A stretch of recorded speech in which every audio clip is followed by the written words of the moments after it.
Kisarju, kulo krungu tembung sastra Jendro Hayuningrat Pangruating Diu. Punapa tumaknone?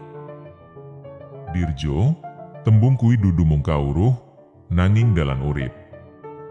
Sastro Jendro tegese kawruh sejati, Hayuningrat kui kabecikan kang reksa jagat, pangruating diu ateges upaya kanggo ngresiki diri lan wong liya supaya uwal saka bebendu. Nggih Kisarju, dados kawruh punika kedah nuwuhake manfaat ugi kabecikan tumrap sepadaning gesang? Leres Dirjo. Kawruh tanpa laku becik mung dados pepalang. Kawruh sejati iku kang bisa ngowahi rasa, ngentasake hawa nepsu, lan ngladeni sesami. Matur nuwun, Kisarju. Kawruh punika kula anggep minangka pusaka lan sangudangune gesang.